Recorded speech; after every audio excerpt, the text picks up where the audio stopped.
nose, and/or mouth. Once inside, the virus begins to attack, taking 2 to 14 days for symptoms to appear, with a median period of 5 days. Inside the body, the virus first travels through the upper respiratory tract. It goes to the back of the nasal passages and to the mucous membranes in the back of the throat. That's the place where symptoms such as dry cough, fever, and shortness of breath, and in some cases sore throat, headache, and fatigue may start. Mild at first, but in some cases they gradually get worse. Throughout, the virus penetrates the cells, replicates and kills the host cells. Some people who become infected are asymptomatic. They don't feel anything at all. If the case becomes more severe and the body can't fight the virus will trek down the windpipe and enter the lower respiratory tract. The major target? The lungs. There, it can cause more respiratory problems such as bronchitis and pneumonia. A severe form of pneumonia typically involves shortness of breath combined with a persistent cough. The lungs' air sacs become inflamed and fill up with fluid or pus, making it hard for the oxygen you breathe in to get to your bloodstream. In a small number of severe cases, acute respiratory distress syndrome can develop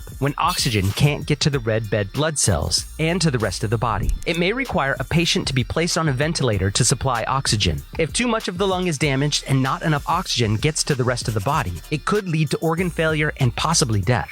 But it is important to note that the outcome is rare for the majority of patients infected with coronavirus.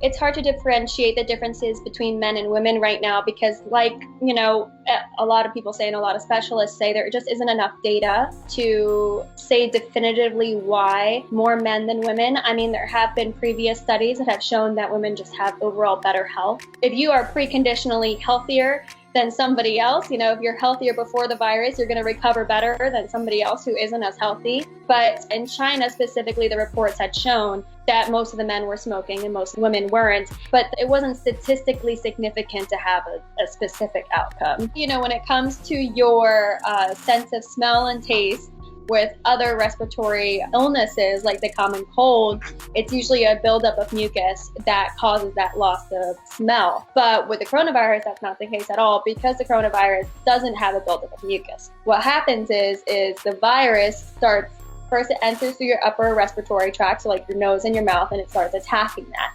So it attacks the cells that help you smell, and then your taste is associated with that. So that's why you usually have a temporary loss of both.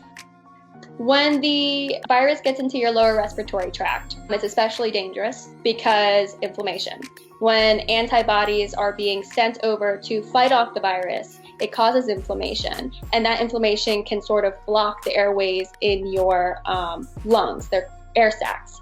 And blocking that is really dangerous because then it's hard to put oxygen into the blood, to pump that oxygen into the blood, and it's hard for that oxygen to get into other organs in